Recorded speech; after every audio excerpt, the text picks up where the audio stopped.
Check, check, check, 1 2. Check 1 2. Good morning, good night, wherever you're at in the world. Welcome to another edition of Hot Topics Radio TV After Dark. I am your host, DTEFLON on the MIC. Tonight, joining us inside the edition of Hot Topics After Dark, special guest December Rose will be in the building. I want to welcome you guys for another edition, and thank you for joining us. Don't forget, each and every Sunday, you can join us inside on Hot Topics Celeb TV. I am your host, DTEFLON on the MIC. Every Sunday night from 6 p.m., in conversation, we have the top Hollywood actors, producers, directors in conversation. And every Tuesday night after dark, joining us every single week, we'll be hitting the hot topics. Tonight, I want to welcome you guys all.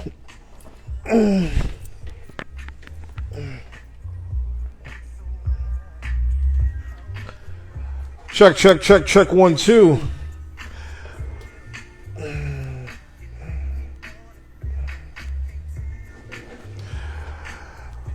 Don't forget, if you missed this podcast, you can join us each and every week, and you can tune in on for the after show, which airs every Tuesday and Thursday night on YouTube. December, you got a summary request to check in, my friend.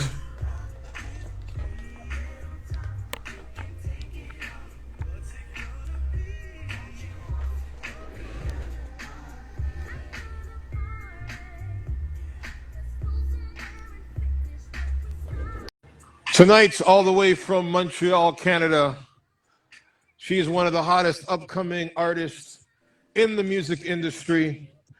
She has won awards. She has been global. She is a beautiful lady all the way from Montreal, Canada. Her name is Miss December Rose. She's got a hot new fire track coming out. But don't forget, each and every Tuesday night, my name is DTEFLON on the MIC. You are on another edition of Hot Topics Celeb TV, Hot Topics Radio TV After Dark. And each and every Sunday, y'all, 6 p.m.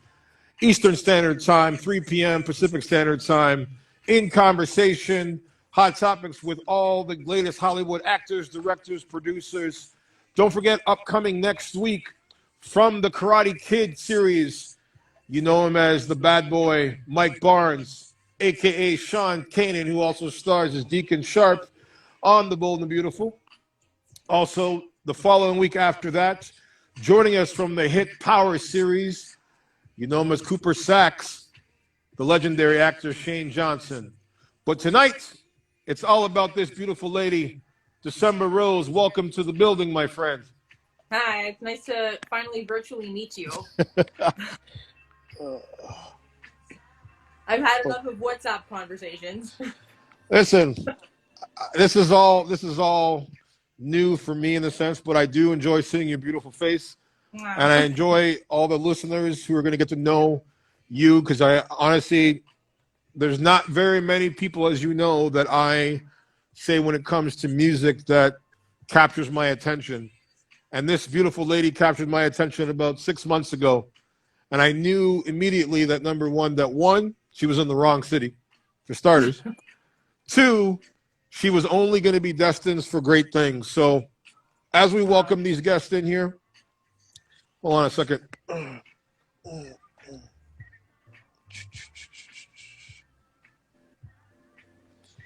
on a second. Okay.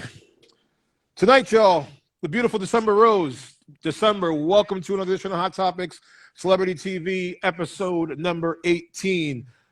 I want you first to let the people know a little bit about you, where you're from, and how you got started in this music game. Okay, well, my name's December Rose. I live in Montreal, Canada, and I got started pretty young. I guess my mom would say I got started in diapers. I like to say that I got started at 6 when I was started to train and take lessons and things like that. But it's been a hot minute. I've been around for quite some time, just working my way in the industry and learning and making mistakes and learning some more and continuing to push forward and to develop. And here I am, quite a long time later, still in it, still doing what I've always loved doing, and still growing and still learning. That's the only way we can do, man. I think every day for all of us, whether you're in the music industry, whether you're in the film industry, whether you're in the modeling industry, it's all a growing process. We all have to continue to keep growing, because the only way that we can continue to, for ourselves, raise the bar and challenge ourselves, number one, to push ourselves to be greater. So for you, being an artist in a sense, number one, from Montreal, Canada, you've achieved really a lot of success, you know, in what you've done, and breaking through, in the sense, number one, the barriers, you know, to get noticed on a recognized scale. But what would you say for yourself so far as a Canadian artist in Montreal, the difficulties and the challenges that you face as an artist so far? There's been a lot, but I guess as an independent artist, it's a multi-fold answer. The first one, I think, being kind of a lone wolf in the industry when you start out as a female, or just as an independent artist in general, not even just as a female. I think there's a lot to know, there's a lot to learn, and I think without the proper mentorship, you risk a lot of stumbling blocks and a lot of kind of getting screwed over. So there's that. I also think that in every city you have you know, a sense of competitiveness, but I think that in some cities it's a bit more hostile in the way of community and trying to grow. I think that in Canada, or especially Montreal, I think a lot of what I faced was just there were a lot of watchers, but not a lot of supporters. So it was annoying, because, you know, you'd like to kind of build a community with other artists and other musicians, but, you know, if you do a little better in one area and somebody else is doing better in another one, rather than being like, hey, like, let's collaborate on this, it was kind of just trying to one up each other. So that's something that I experienced. I don't know that it's the same for everybody, but that's kind of how it was for me. And so that was definitely a struggle as well, just to kind of be like, okay, well, if nobody wants to kind of get on the same wagon for this, then I kind of got to do it by myself. So you can still get to your destination, it just takes a lot longer. And I guess I'd say, like, yeah, being independent, also just making sure that you scrape together the right amount of funds, or finding the right resources to push you forward. And given that it's an industry with a lot of sharks, you know, you do lose a lot. And so one step forward sometimes seems like 10 steps back. So it's important to just be careful and kind of feel your way around and ask the right questions, and to constantly educate yourself so you can make the best decisions possible. Do you feel, for example, like as an artist, in the sense, in Canada, when you were talking about, in the fact of, like, you know, a lot of watching and a less supporting, do you feel that is more less supporting from the people in the music industry itself, or more from the fans per se aspect of, like, them really getting behind an artist and rallying for them the way that you would see, for example, in other areas, like in the States and the UK, where they, you know, for example, like what I've noticed, and I've told people like this for the 26 years I've been in this business, is that, you know, I've watched the music industry be at one level, and then it just went to another level, and then it went to another level, and it was always these different levels. But the one thing for me that I saw that was always constant for either independent artists,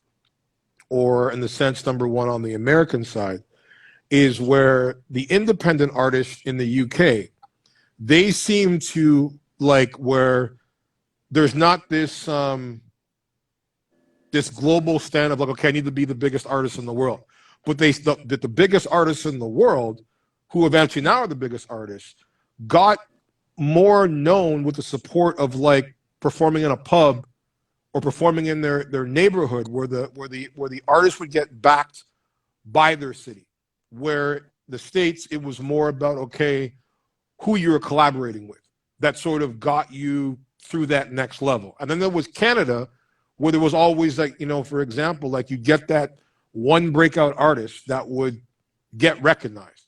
And instead of, I wouldn't say, I guess I would say playing the game and playing with, as you say, the sharks in the States, in the UK, they always want to be this person who says, I'm from Canada and repping Canada, when I'm going, well, Canada ain't supporting you.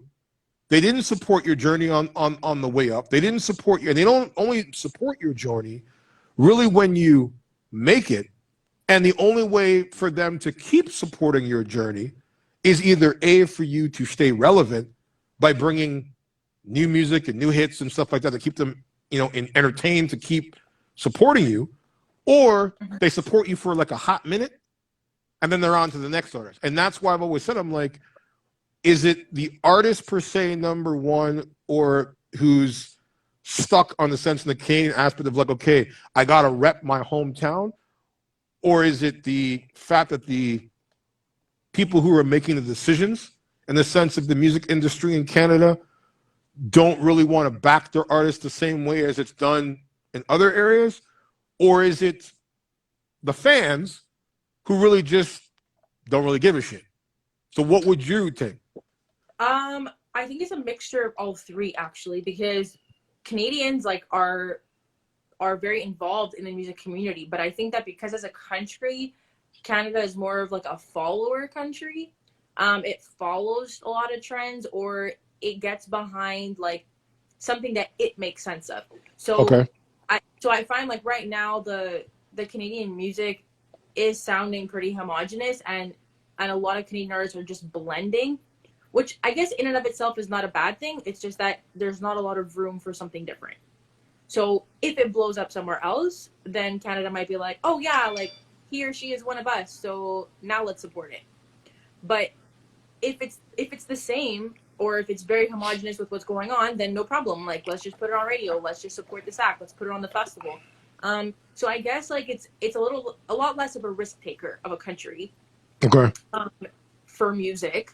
And then I guess because of that, consequentially, Canadians are not as used to hearing that, so they're maybe also a bit more hesitant to like support artists that they haven't heard of, or to discover more, because they just listen and digest what they're hearing and then kind of go with the flow. So I think it's a combination of all of it. You have to blow up elsewhere if you're something different, and then they'll kind of adopt you as a hometown person. But do you, I mean, for you, like with what the challenge that you faced, in a sense, number one, like what has kept you? Because I mean, to me, as I said, anyone who hasn't heard this lady sing, she's often been compared to Adele. She's often been compared to, a bit of Amy Winehouse, but she has, to me, a very old sound, which you don't really hear anymore. And, your vocals are on a whole other level. So to me, with your talent and knowing full well, in the sense, like, to me, what I think you can be and where you should be, what has kept you in Canada? Why have you not taken your talents elsewhere? So it's a bit of a complicated answer for, I guess, listeners at the moment, because like leaving Canada to do your music is not quite as feasible as people think. It's not just kind of like, let me get up and move to the States and hope it's going to work. Like everything is about planning and kind of making oh, that's my smoke alarm that keeps going off because I think the battery is dead. It's because your music is so hot, baby girl. Your music is so hot. You just got to burn. You need to burn that shit out with water. Go on. So sorry about that. But anyhow, yeah, it's just that it's not so much of like a pick up and go situation. It needs to be carefully executed and carefully planned and thought through so that, traveling is not going to just deplete your funds.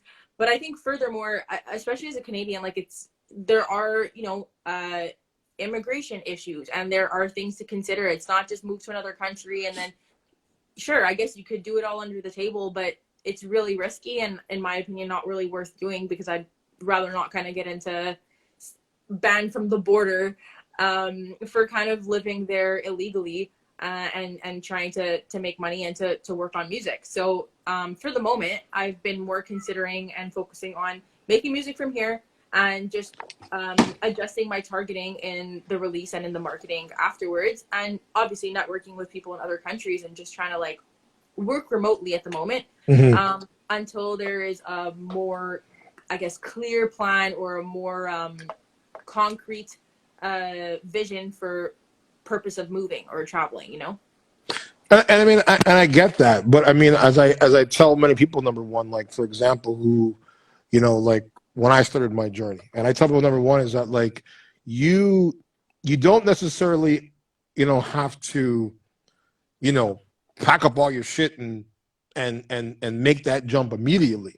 But what I tell people number one is that like they're not looking for you, so you gotta go to them, and that means, for example, it's like you've got to treat the industry, or even the sense the music industry, like when you're planting a seed in the garden. It's not going to grow unless you water it. And to me, watering is where you have the ability to, where you can go to the States, you can, and I know you're saying, worried about getting, but people can go, people don't realize you can come to the States and stay for 6 months. Doesn't matter whether you are Canadian or not. Like you can come there, and as long as you leave before that 6 months is up, you have 6 months to stay there. So to me, that's 5 months of you executing a plan, making sure, number one, you have the meeting set up before you go. 3, in the sense, number one, figuring out, okay, where I want to live and where I can afford, while you're down there. 4 is basically really putting your music, and like for example, like people, as you know, who a lot of people, artists, they started off busking, whether it be in subways or whatever. And there's so many in the States, there's so many buskers everywhere that you can just put out music anywhere on the street and you're going to make some change if you're good. And to me, it's like you can do that. And then as long as you, for example, as I said, like the first 5 months that you're down there, it's not about, okay, I'm going to go down there and get a record label off the deal, off the top. It's more about planting your foot, planting your seeds, and saying, okay, I've watered it. And then now when I come back 5 months later, now I got to see if it grows. And how that grows is where, okay, now you've planted the seeds, you figured out where you want to live, you figured out, in the sense, your budget of what you can afford. Then it's about, okay, how do I make the most amount of noise over the next 3-4 months for people to really start paying attention? And that's where it's the marketing for the first month.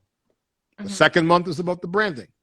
The third month, in the sense, number one, I mean, like where you're shopping your shit everywhere and you're having people hear your music. And this is why when I had this conversation with an artist 2 weeks ago who's in the UK, who used to be in Canada, went to the States, and now she's doing some big things over in the UK now. And what I tell artists, in a sense, especially when you are independent and you are trying to get noticed in the States, it's not like Canada where they're not really going to play your shit or pump your shit if it hasn't had a stamp of approval by somebody in the radio station. And usually, for myself, of working back in the day at the Energy 108s and things like that, is where most of these, I guess you would say, radio directors, they really have no concept of what good music is. Like majority of it that people don't realize is that, like, when your music gets played, it's all corporate decisions. It's all corporate entities saying, okay, you know what, like I need to have this on my time slot at this time, this on my time slot at that time. And if there's happen to be maybe like 20 minutes that are left over on that network per se, like episode for the day, that's when they'll squeeze in Canada, those independent artists. Hey, check out this new track. And it's usually because some promoter or some DJ has been pestering that DJ saying, hey, do me a favor, play my artist. Where in the States, all it takes for you to really, in the sense, get your music played is to have a fire fucking beat that DJs want to play in the clubs, fire beats that they know when they put the music on the radio, it's automatically going to get that sizzle. Where you see in, for example, music in Canada, when it's played on like, you know, those regular radio stations, the only time you get used to liking a song or even tolerating a song is because it's played to death. Because if you notice, all the rotations have like maybe 5-6 songs, and they pick like 3 songs that are played over and over and over and over again to the point where you're like, fuck, Yeah. it's like it's in your head now. That's when I tell artists like yourself, it's like, look, when you get down there, hit up every radio station, hit up every club, and just get your music out. But you can't be putting stuff that is going to be like, okay, what you think is good. You've got to play that game of like, okay, what's going to get me for them to say, okay, I'm going to play my original music. So I guess like if I can inject, Yep. I think like the whole kind of like hustling radio and hustling people to play your music and DJs and all that stuff. I mean, at least in Canada, the climate's changed. There's no clubs. because I mean a few years ago, I mean I showed up to all the radio stations in Montreal, or at least all the ones that most played my style or like something that I would have fit on. And anyways, showed up there and good luck trying to talk to anybody. Like they took off all their email contacts from online. So I just presented myself, and then of course you're like kind of a nobody, and like they just asked security to escort me out. I mean, so if we want to talk about like hustling radio, well, the only way to do that at this point in time and still kind of like maintain dignity as an artist or to like some kind of industry respect is to hire a radio tracker, which is doable. Just, you know, like let's face it, not everyone does their job. Not everyone accepts songs. Like some people just do it to grab a check and not because they really believe that they can place the song anywhere. So then, I mean, that's a whole other story because that's about working with respectable people that also have respect for their own companies and their own reputations in the business. But otherwise, I don't think it's quite, there's quite so much room for the legwork of just showing up and being like, hey, let me annoy you, back like the Mariah Carey, you know, like listen to this cassette or listen to this CD, and I'm not going anywhere until you do. I don't think we're really able to do that anymore. Now, I mean, it's just kind of hustling online, I suppose. But this is the thing. Like at the end of the day, is that now, and I mean, even for example, you know, there's three approaches to the situation. I don't recommend, for example, and I'll be correcting, so I'll correct sort of what I was saying, is that I don't recommend an artist like themselves personally walking into a studio and doing that. I recommend them either A, hiring a promoter, hiring a manager to basically present that blueprint, but understand, do not present that blueprint until you have, as I say, a bunch of friggin' cannons in your pocket. Like not just something that, as I said, that you think's good. Something that you know, okay, like whether it's been streamed to death, and even if it hasn't been streamed to death. The easiest way, and I say this truthfully and honestly, I say the easiest way when you are a new artist trying to break in and get that quick way for a radio station to listen to your shit, to get your shit noticed, to say, okay, a DJ is going to want to play this. And if you got fire vocals, if you obviously know the artist, she's no longer an artist anymore, but I'm sure you've heard of the artist Keisha Shante from back in the day. Okay. So when Keisha started, she started around the same time as Sean Desmond. And Sean Desmond was my boy. And when they both, Sean had that song called Shook's the Answer, which was the beat of Shook Ones from Mobb Deep. And that was his first single. everyone who's in the hip hop game knows the anthem of Shook Ones. It's one of the biggest. It's the one that's in 8 Mile. It's in almost every hip hop movie you've ever seen because it's an anthem that once you hear it, automatically you're gonna get fucking hyped. And here's Sean Desmond, this white boy from Woodbridge, you know, who looked like a pop star. He dressed like a gangster, but he dressed like a black guy. And people were like, okay, well, is this guy fucking thinking he's Snow?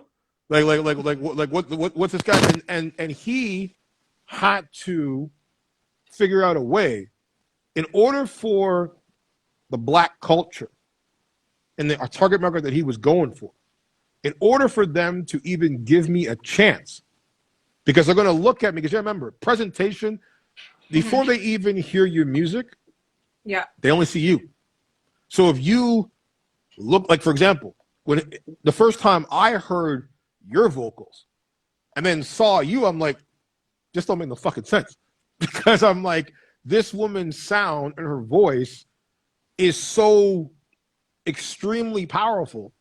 And you don't expect someone in that small little size frame who's got the cute little cheeks and stuff like that to be pumping out such incredible vocals. But that's, once people understand, it's like once you hear the music, okay, I can fuck with this. But when you're a new artist, and especially from Canada, trying to figure out, okay, I have to be accepted in 3 ways. Women have to like my shit. So if I'm a good-looking artist, male-wise, and females like how I look, they're going to pay attention. If my music is trash, then they ain't going to fucking stay around too long. 2, if I want to get airplay and not them look at me as like some pop artist in the beginning, but I want to be, you know, known, you know, because you got to remember, unless it's like dance or hip hop, those are the only types of music genre in the sense of radio play that get longevity. The pop stuff is usually like one-hit wonders. It's like one track and then they're gone. Mm-hmm. And that's why when Sean came out and he did that Shook Ones, automatically it was going to be played in the hip hop clubs. It was going to be played in the pop on the Z103s and stuff like that because it was a popular song, popular beat. And eventually, what he did was he followed it up with 3-4 more hit tracks. Not necessarily, it was his own original music, his vocals, his sound, but he had 2 types of, I guess you would say, playlist. He had his own beats, his own music, his own regular sounds that was more poppy, but then he would remix all of his original stuff, working with different producers who could put in great known anthem hip hop songs, so that eventually he was getting 2 sets of airplay. He could go to the Geno beat DJs and say, "Hey, play my shit." You go to the hip hop clubs, play my shit, and then you're now having both spectrums. And then Keisha Shante came out 2 years later on the same label. Sean had success doing it, so they figured, hey, let's try it with a female, and it worked. And she became a phenomenon, won tons of awards, Junos, et cetera, and then opened up the door for her to do what she's doing now in Entertainment Tonight. And that's why I say, for example, like artists like yourself that are new, when you're coming in to the game, is have a double playlist before you even think about making an approach to record labels and state decisions and stuff like that. You got to understand that if you arm your arsenal with both pockets, it's impossible for them to say no. Because somebody's going to pick up on something and say, you know what, I don't know this fucking artist. I don't know her music, but I know that damn beat. I know when I put this beat on my thing or my beat in the club, people are going to jump to it. And then once they know, okay, this track's fire, it's easier for you as a new artist to say, hey, wait a minute, I have some more. Let me throw these at you. And then eventually, once the chain starts rolling, that's when you have your brand manager and your team, et cetera, really start keeping that energy going. And this is what I found with a lot of artists is like, even if they get that song on the radio and they get the track and they get the recognition or the notoriety for it, they don't stay, I don't want to say the word is hungry, but they don't put that pressure on. Like they don't step on your neck and say, hey, look, keep paying attention to me. I'm not going to go away. But it's like they do that. People will do that one track, and then they say, okay, let me just back off a little bit and cool off. And I'm like, you in the industry, because the music changes so quickly, you have to keep that foot on their neck that they say, hey, you know what? I really like this fucking artist. I really fuck with her. So for you, I want to ask you in this sense, number one, is that like, you know, when you have, as you said, reached certain hurdles in the sense, number one, what do you find for yourself has been the biggest hurdle with getting your stuff on a different level? I think it's I wouldn't say legitimacy of the people that I've worked with, but I would say probably some of their clout. Because, you know, like a lot of people talk a big game, and it's a lot of weeding out. And I think that people oversell and underdeliver on average. So I think that's been kind of the biggest hurdle, because there's a lot of expectations. And again, as an independent artist, you work with limited budget. So there is that to consider. Like maybe, you know, saying like $1,000 for a signed artist is not that much, is not a big deal. But for a lot of independent artists, every dollar counts, and every dollar has to be stretched to reach the next point. So when you have a lot of industry that oversells and underdelivers, well, that's where it's like one step forward feels like 10 steps back. So maybe there was certain stock put into certain things and certain expectations that didn't kind of happen. And I think that it just slows down the process. And of course, like at the startup and kind of at the beginning and early stages, especially now that I've kind of like become an independent artist for a second time, there's a lot of new discovery. You know, there's a lot of trial and error and testing the markets to see like, where do I fit best? Like who's vibing the most, and put more energy there. So there's like a certain amount of time for trial.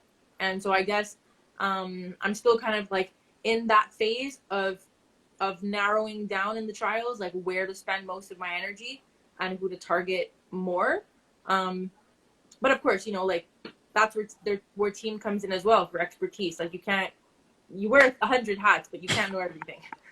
So when you say, like, for example, under delivering, what do you feel, for example, in the sense for you and your experiences under delivering? So I guess I'll give my more recent example of something that happened recently. Like, I was promoting Apple Tree. Okay. The one that you heard from the ad, you know? Which I love. Guys, if you haven't heard this song, Apple Tree, it is fire. You can search it on Instagram. You can search it on YouTube. The song is called Apple Tree. It's a really, really, really beautiful track. Go ahead. Thank you. Yeah, so with that track, for example, I did a club mix for it. We hired, me and some people that I work with, we hired this promoter in New York and oversold, like so much so that he dropped a lot of names of people he worked with. I contacted them and said, hey, like, what was your experience working with this guy? And they're like, oh, you know, like he was pretty cool. They're like, you know, we didn't expect too much, but he delivered on a few things that we were satisfied. I'm like, okay. So it wasn't like a raving review, but enough that I was like, okay, well, let's consider it. So after we closed, sent over the payment that he asked for, and he ghosted, never delivered anything. So lucky for me, I had charged it on a credit card. I was able to call my bank and be like, hey, can you cancel this transaction? And they did, and I got my refund, and like that was fine. But just to say, like, that screwed up a big part of the release, because there was an expectation set. The song was released, his portion of the work was expected to be delivered by certain dates, certain progress that he made, and he ghosted, like never responded to an email, like just flat out disappeared. So what was your, like, what was it that he promised, in a sense, number one, to do and didn't do? So he was a PR agent, okay, or like a PR person, and he was supposed to help us with just like some playlisting and some blogs and just kind of like the awareness of this remix. Okay.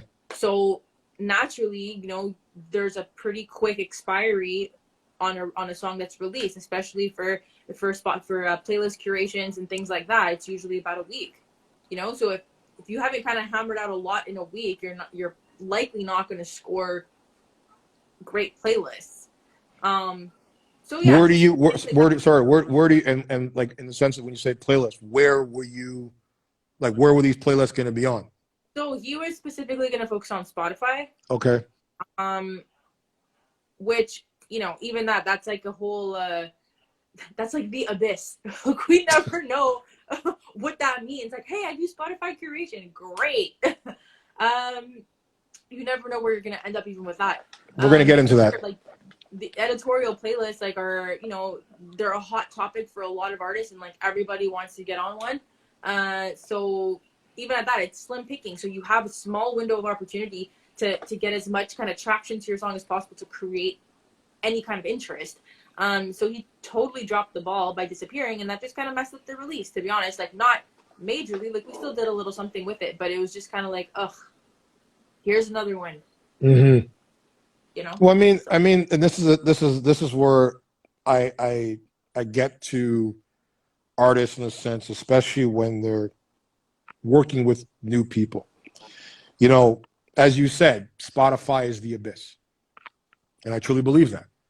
And I've said this many times for whether until you are on a level like, as I said, of an Adele or Beyonce or whatever. When you are a new artist, and you talked about, you know, in your situation of, you know, being an independent artist, and, you know, and every dollar counts. And I always tell them, and that's true, every dollar does count. But you have to know when and how to use your money wisely. Yeah. And the biggest mistake, and I will say this on record, the biggest mistake that I tell every single new artist, I don't care if your shit's even fire, every artist per se, number one, unless you automatically have that backing of PR when you start, and you've got that machine, like, you know, for example, like Bad Bunny, who's had like 8 billion fucking streams. Personally, I heard the music the other day and I was like, this is trash.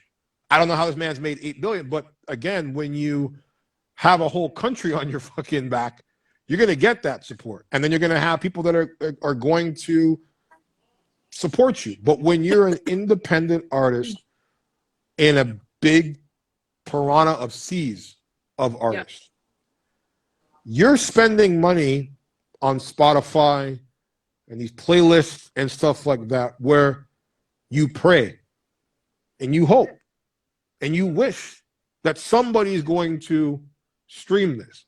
And if nobody streams it and nobody listens to it, two things happen. You lose your fucking money that you don't get back.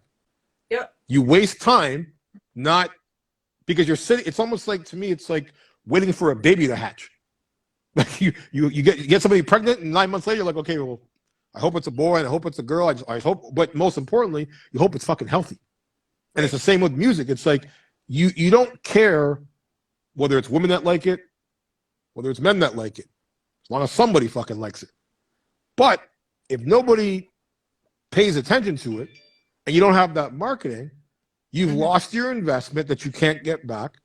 And then trying to, unless you're coming out with a remix, it's really hard to talk about a track for 3-4 months, say it's coming, have a shit friggin' promotion on it. The track sort of just, as you said, goes into the abyss and goes nowhere. And now you're like, okay, I spent this money on the video, I spent this money on the fucking track, I spent this money on this, and it went nowhere. And that's why I tell artists all the time, get the fuck off of these platforms. If you're going to spend money, if you're an artist and you have a website or you have any bit of skill sets, or if you can hire the right person, have them create your own social media building platform, all done through your site. Which means, for example, what me and you are doing right now, it can all be streamed through your website. Where, for example, if you have your fans and you're trying to release something, you're getting that instant feedback. Second, when you are putting your music on these, as you say, you said before in your thing where you're like, everyone's hoping to try to get on that playlist. But understand, it's like exactly what you said. Everyone's trying to get on that playlist, which means who's ever making that selection has so many fucking artists to choose from all around the world. He don't know what's what. It's like an agent getting a submission. Like I get stuff all the fucking time, but I don't look at it everything. That's what I have my assistant for. And she knows, for example, like if something doesn't really catch my attention, artist, talent, actor, whatever, right off the bat, she just knows, yo, he's not going to be looking at that shit and he's going to throw it in the trash. But understand, if you're an artist and you want to make sure that you do not get lost in that abyss, you've got to give your audience something that they can only get one place, your platform. And I ain't talking about Instagram. I ain't talking about Twitter. I ain't talking about Facebook. But I'm talking about your own platform where if I want to purchase music, like I want to purchase, for example, Apple Tree. Artists to me make no sense where it's like, okay, just like Instagram and Facebook and social media. They give us these platforms to create accounts for free when we set them up. Because then we start getting on there, we start promoting it for them. We're fueling the machine for them. Once the machine starts charging you to promote on it. Exactly, which is the same shit like all of these other platforms. You're paying them to put your music on their shit in hopes that, number one, it will get picked up. And remember, you're not paying them to promote your music. You're paying them to, as you did with this guy, this promoter, to shop your shit around. You're just putting it there. And to me, there is no difference between you putting it on Spotify and putting it on YouTube, because either one is not working for you. You're working for them. You've got to continue to keep pushing the envelope and say, okay, keep viewing my video, keep viewing my video, keep viewing my video until it reaches 100,000 streams on YouTube or on Spotify. And then they say, okay, you know what? Here, we're gonna start showing you some money because you're getting traction for our website. But understand, every one of those platforms, just like Facebook, just like Twitter, just like every other one, they all have an expiry date. There's always going to be a new platform saying, hey, put your music on my platform. It's better. And then you're going to, as an artist, new artists go, well, everyone's going to that. So I got to go to that. But what they don't realize is that every time you shuffle your shit around the board, it's like when you play a game of chess and you're done with the game of chess, what happens? You clear the board, you start all over again. So you're constantly starting back at zero every time you move to a new platform. Where if it's on, for example, let's say it's on DecemberRoseMusic.com, if I'm putting out my music there and only there, I'm not putting it on Spotify, I'm not putting it on anywhere else, I'm setting up my shop where if somebody wants to buy my single, that money that they're purchasing is not being profit shared. You're not giving it to Spotify to say, hey, let me put my shit on there. You're not giving it to this company to say, it's directly coming to you as an artist. Well, and that, so I guess it's kind of, in a sense, I feel like that's I agree. Like, and I think it's a great, like, it's a great concept. But I guess what's important to consider is, like, I was sitting in on this kind of chat on Clubhouse, and people were talking about exactly this, like, you know, putting the reason for people to visit your website and kind of developing your own platform and your own way of reaching people. But then on the other hand, it's also about playing the game, because even if you put a reason for people to come to your website, where at least independent artists are not really in a position to blow up off their personal website.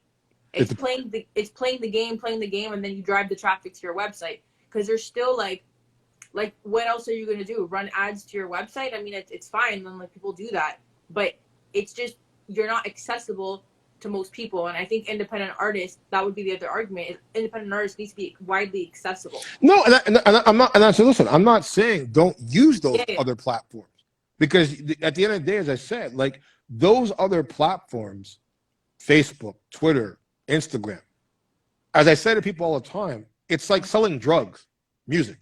Literally, it's the same shit.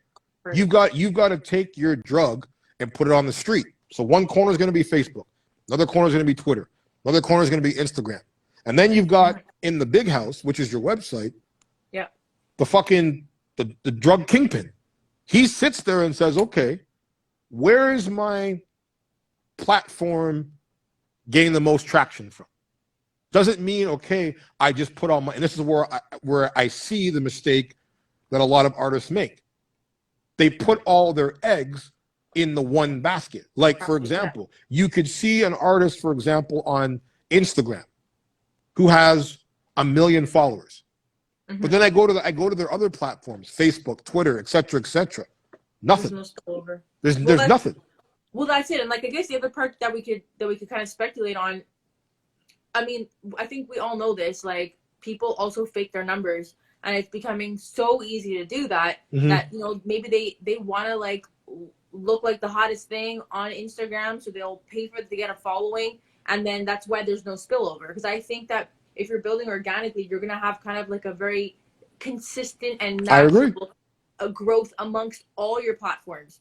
And I think that if anybody kind of wants to bust out another artist and be like, or any kind of public figure and be like, hey, you're a fraud, well, I think it's a good way to do it, because naturally, if people have taken interest in one platform, they're going to want to see who else, like who you are and what else you have. At least that's what I do with artists that I like. So I think it's pretty that brings me to my next question then. That brings me to my next question for you. Do you feel now, the way that the music industry is now compared to before, that they care less about the talent of the artist and more about the numbers? 100%. But I don't know that it's necessarily like that amongst music consumers, but I feel like it's more like that in industry. And so I guess, again, this is also like a chat on Clubhouse that I was sitting in on last week. There were a lot of artists and industry that were discussing just the value of TikTok, Instagram, Reels, and Facebook, with like being a content creator versus being an artist. So I think that that's an important distinction to make, and I was glad that they addressed that, because to be honest, like it is something that wears on a lot of artists, because yeah, we need time to make the work. We need to spend some time living so that we have something to write about, so we can give purpose to our content. But it's also important to stay relevant, and I think staying relevant revolves content creation and like content calendars. So content is not anymore just like, okay, well, I'm a singer and I'm just going to sing a song. And people do make content like that. But if we look at what's trending and the things that blow up and that go viral, it's not really that. It's all of like stupid videos of like somebody falling down the stairs, which like, yeah, okay, I can get a kick out of that in a day. But if we're looking at, the trends, it's not about the artist. In fact, like, well, topic for another day almost, but like, if we look at platforms like Spotify, it's teaching people that music should be free. And even though you pay a monthly subscription of whatever it is, $12.99 a month, or Canadian anyways, you know, it's not giving people an incentive or an idea of value for the art, which is why artists get paid shit on Spotify, and everybody knows this. But artists get paid shit from streaming platforms, period. And there are some platforms that are looking to improve that for artists, but on average, I read this article that to make minimum wage as an artist, you need 350,000 streams per month. So people should ask themselves, you know, like, is your favorite artist even getting 360,000 streams a month to be able to make minimum wage to survive? Now, granted, your whole income is not going to come from Spotify alone or from streaming platforms. Like, yeah, you need to wear many hats, you need to do many things, you need to be accessible. But I think in general, like a lot of these platforms have just forced artists to become content creators. So there's a lot of fast music or fast content that would be, you know, like fast food. People are making fast music just to continue to keep up with things. But I think then the real question is, like, are we looking for content creators or are we looking for artists? So industry has almost attributed an artist's value or worth according to their numbers. And I remember this. I guess this is why I said before it's about playing the game, because at some point when I was even looking for a publicist, their first question was, "Oh well, what are your numbers?" And I'm like, "Well, why does that matter? Like, that's not the only thing that we can sell." And so then I remember like the PR guy was like, "Well, you know, I can't brag about your numbers, and you need to work on your numbers before I could take you on." And he was like, "Well, thanks, but no thanks, because it's part of a team effort in growing the awareness. So it's all gonna have a spillover effect. So if you're waiting to have numbers, then that means that I have to either fake my numbers or find some new ingenious way of blowing myself up. Which, if I blow myself up, then I don't need you in the first place. It's a team effort." No, and I agree. I mean, it's main reason why, in the sense, number one, like, you know, I really look forward to, you know, working with you, because I think you get that, in the sense, number one, that I think people nowadays have lost the art of actually putting in the work, you know, because everything, as you say, is like fast food. It's quick. But what I say to artists, for example, you know, and this isn't just with artists, this is just in general, any person that's in the entertainment business now. You can't just be one thing. Like, if you're just coming in saying, "I'm only going to be an artist," I'm like, then get the fuck out of the game, because it's not going to work anymore. Like, you either have to figure out what your strengths are, and then say, okay, and this is where, again, I think I find with a lot of artists that, and this is why for me, like, I stopped working with independent artists a long time ago, is because they have so many bad experiences before I connect with them. And then when I connect with them, where I'm like, look, know your strengths, know my strengths, know my team's strengths, know our strengths. And as you said, it's a team. Everyone's got to put their strengths to work. But understand what happens is where artists who have been, as you say, messed over, screwed over, etc., they come in with that same mentality of like, well, everyone's gonna fuck me over.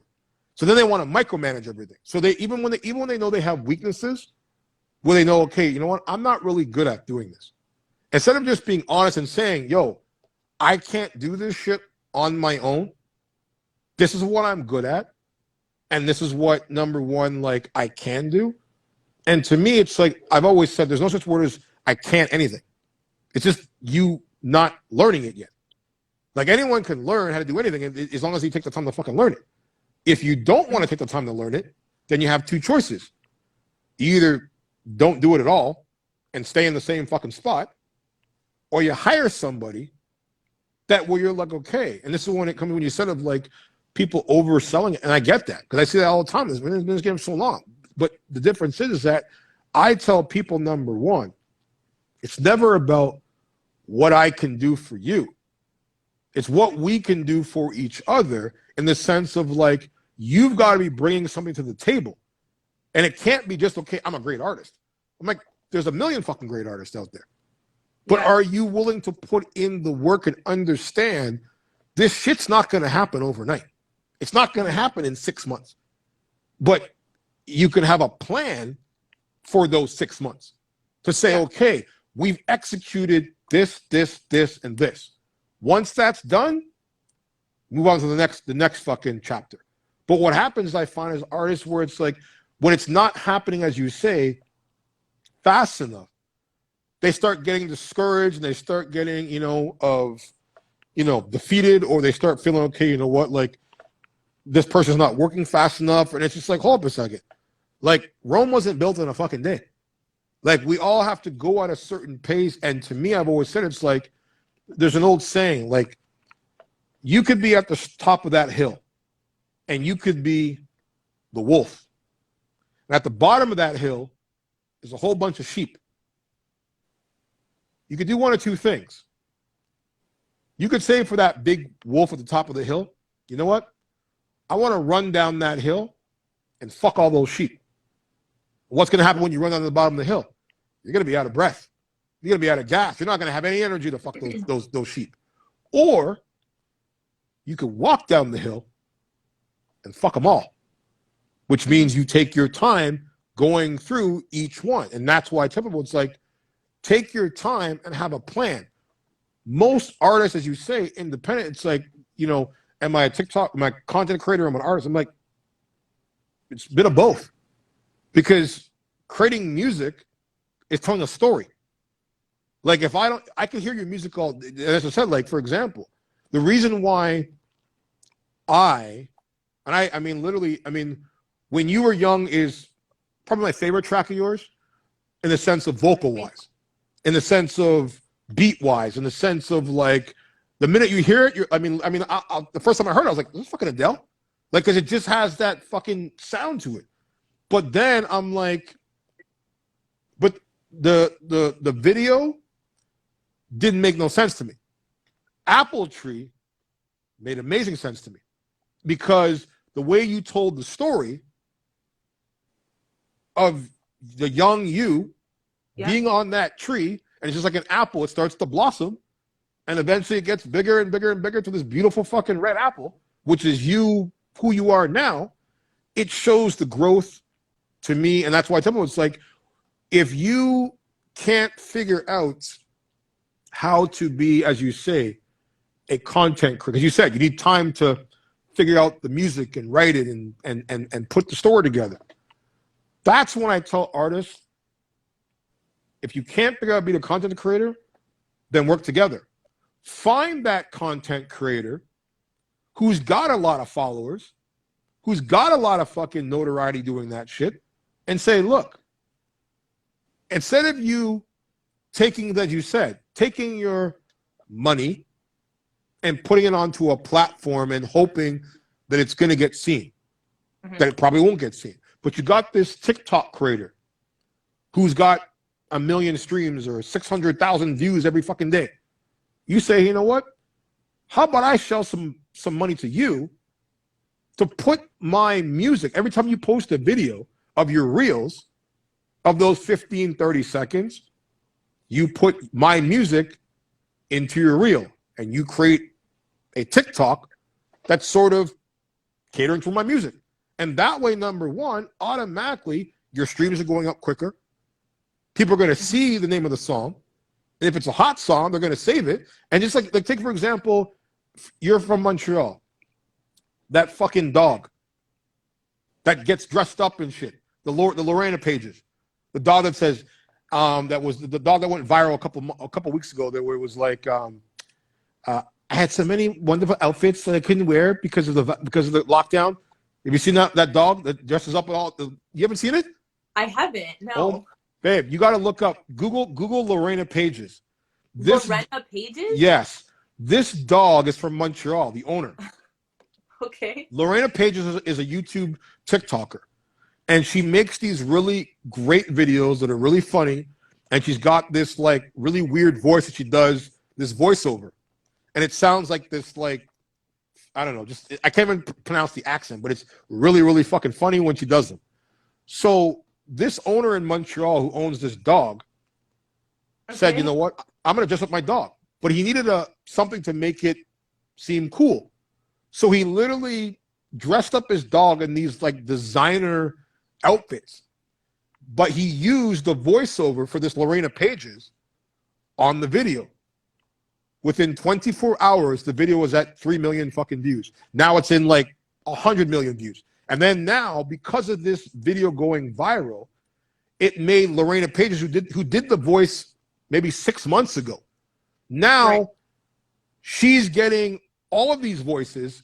She ended up getting endorsement deals. The dog in Montreal is now the spokes dog for L'Oreal Canada and all these different fashion magazines and shit. And this was all because this person took somebody else's audio off of their reel and put it on their reel, came up with something creative, and the shit went viral. And now both of them are collaborating where she's continued to do these voiceovers on her page, but now she's getting paid by all these different companies to do voiceovers for their product. And it's the same thing that I tell people. It's like, it could happen for your music the same way, but you have to understand, it's like, if you're going to spend money where you know, and understand, this guy didn't spend $1.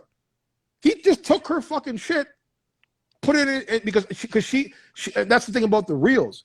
You're allowed to save whatever you want and add it to your own reel.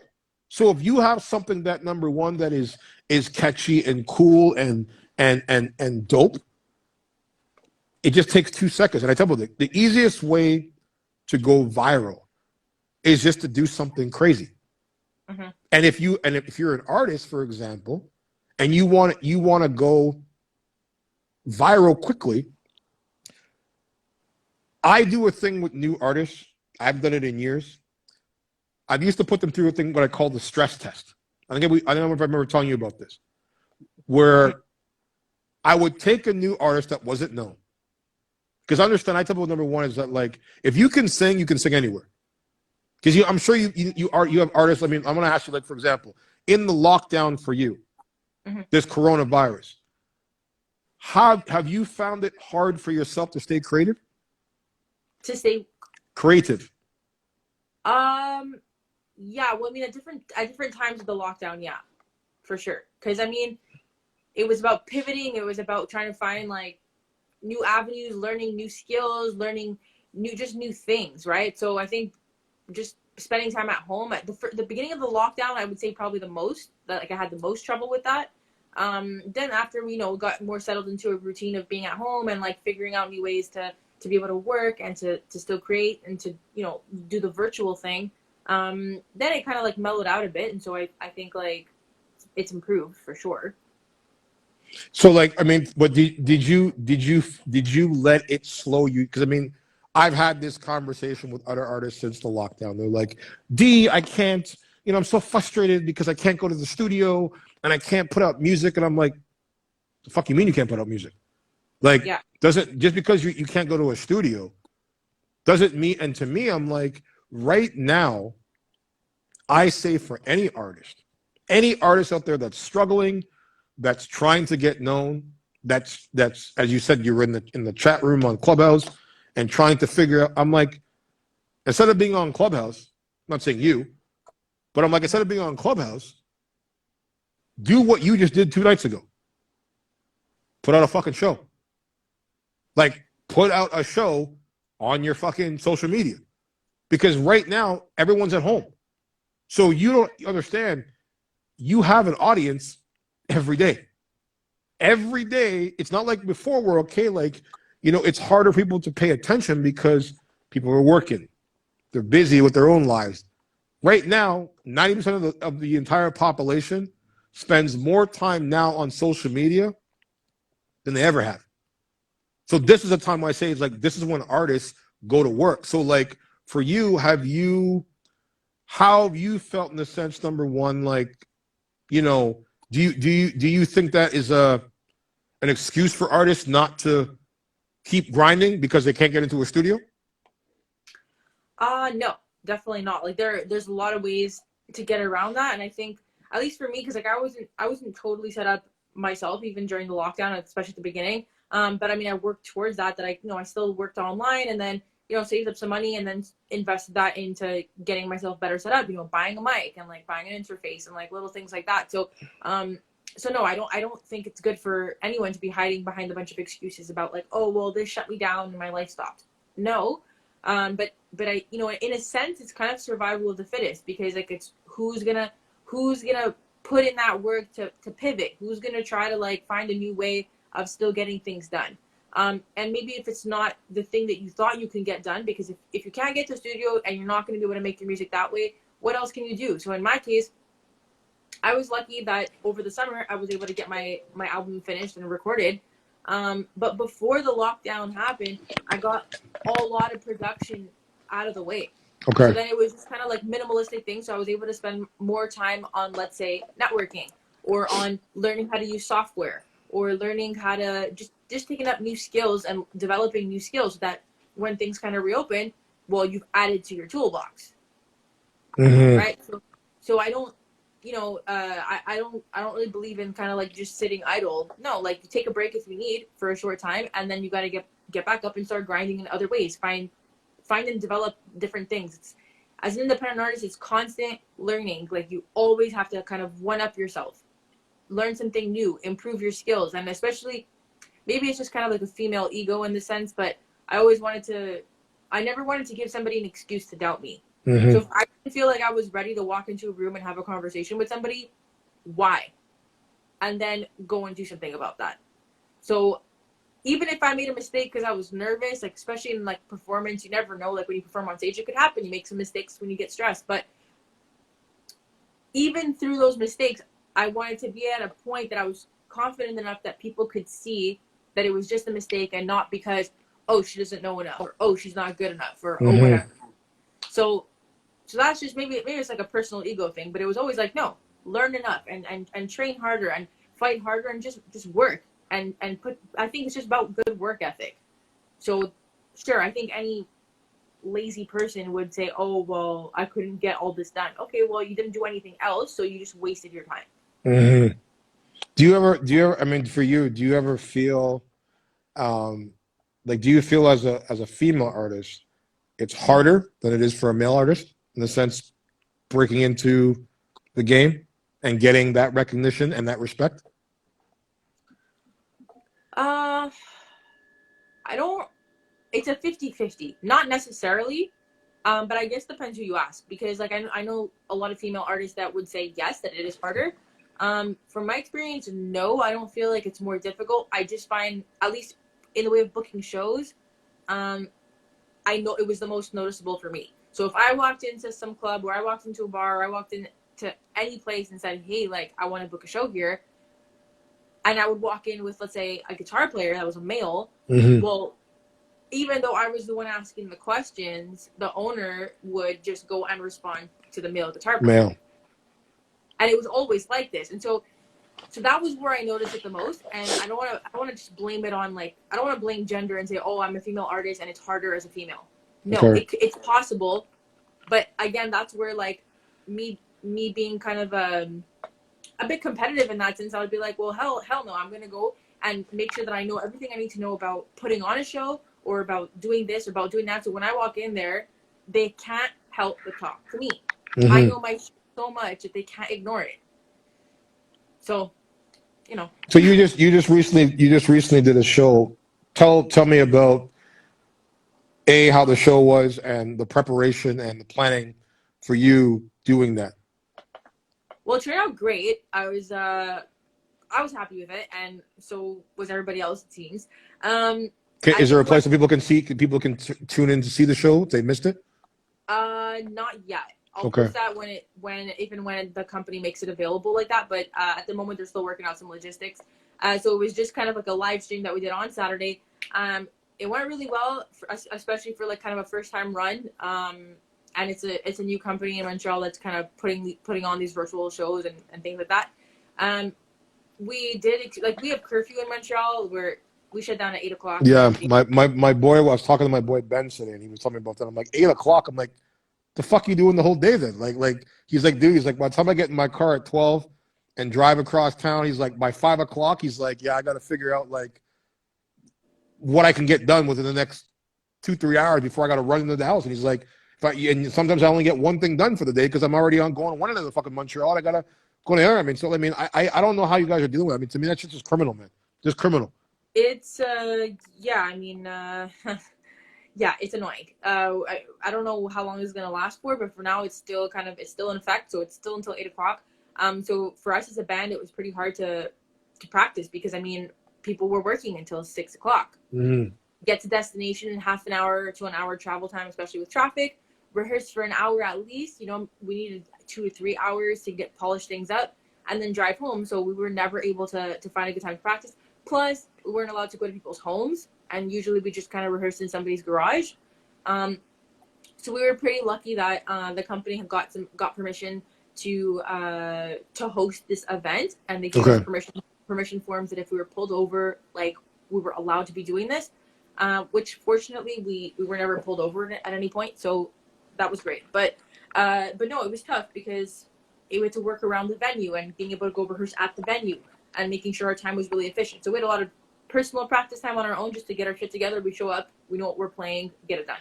Okay. But no, it turned out really well. I think it's something we're gonna do again for sure. Which I'm considering doing my album launch that way, since I don't know if there's any other way to really do it. So Did you? yeah, How so did you find like it was less pressure doing it virtually than performing in front of a live audience? so that was actually something I talked about live on Saturday.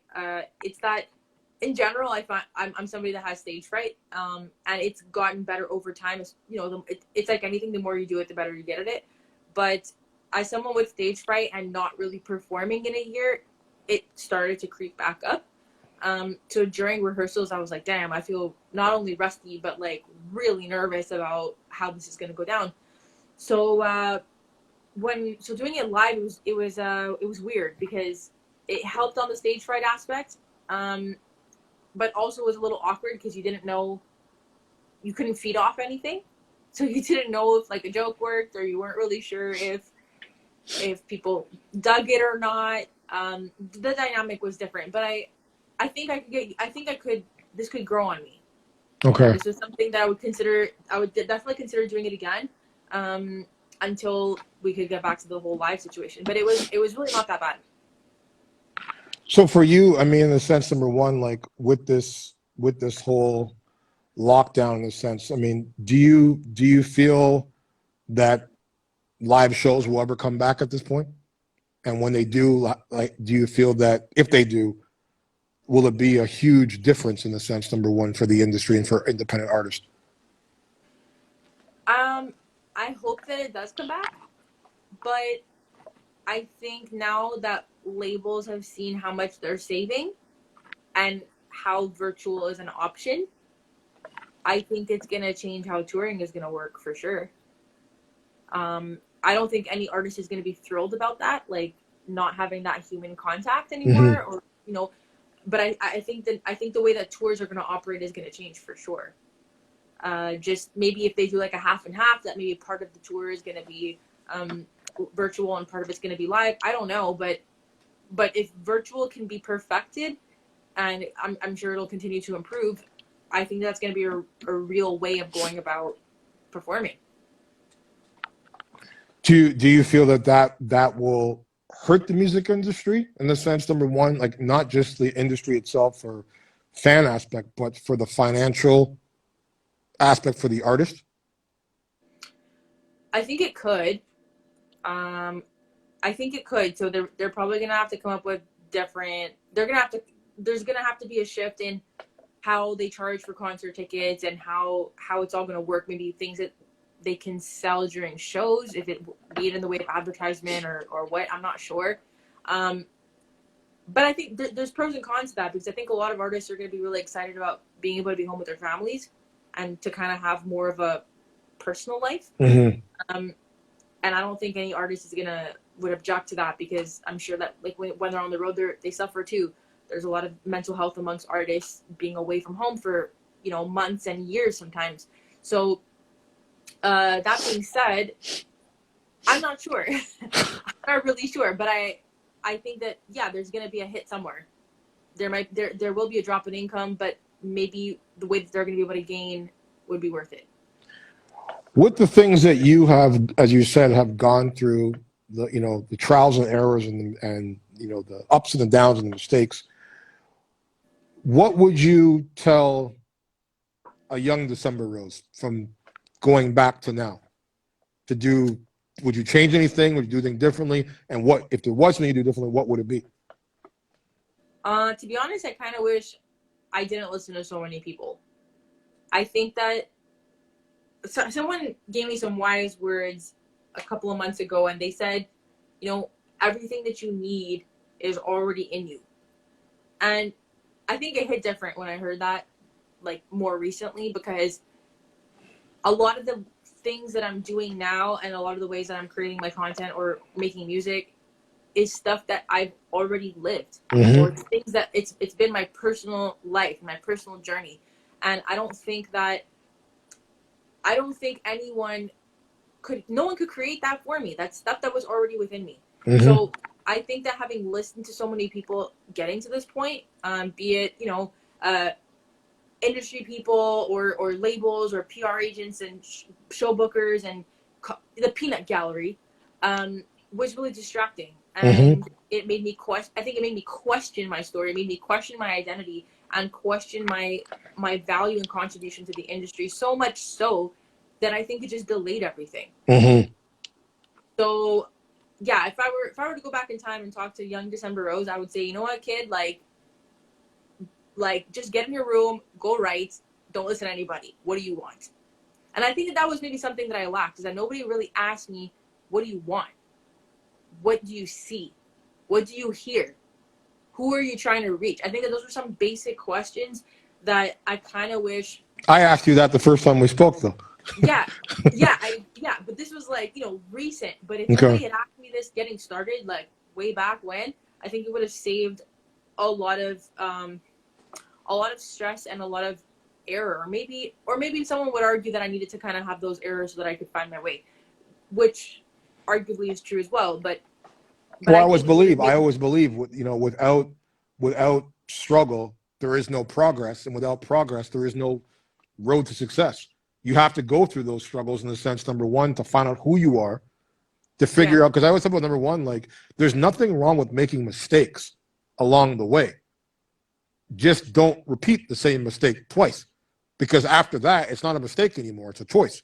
You can either learn from it and grow, or continue to keep making the same mistake, and then you can't blame anybody but yourself.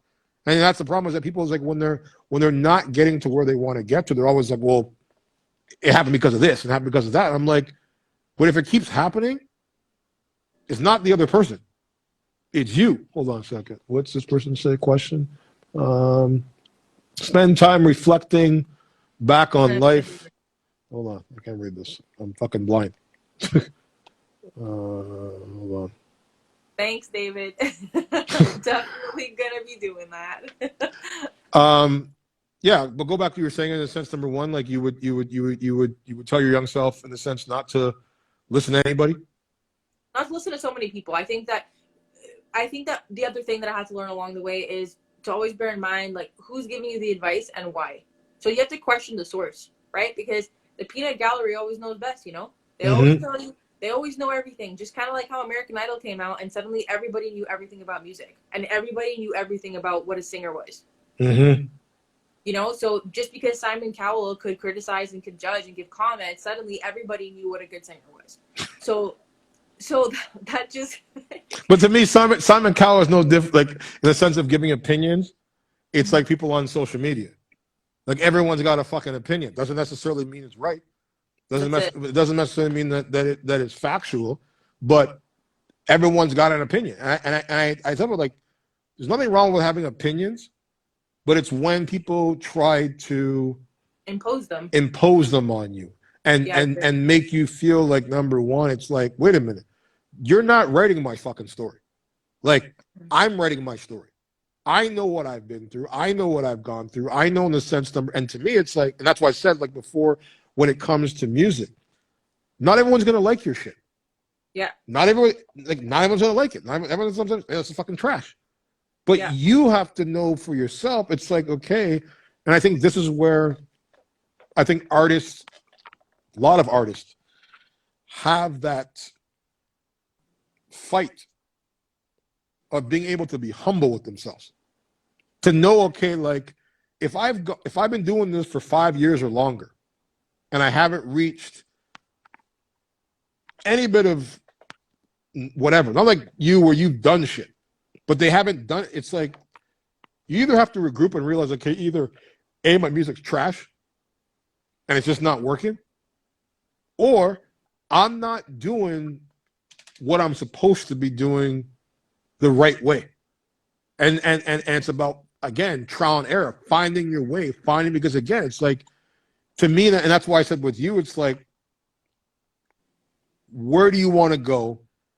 But most importantly, who is your target market? Because it's like, you could hire all the publicists. You could hire all the fucking PR people in the world. But if you don't know your own target market, how the fuck they supposed to? That's what a job of PR, it's like, okay, if you're just giving him music and saying, okay, hey, promote this. Yeah. That's, again, as that artist, that's their fault. Because you're not giving them any instruction. You're just saying, okay, get rid of this.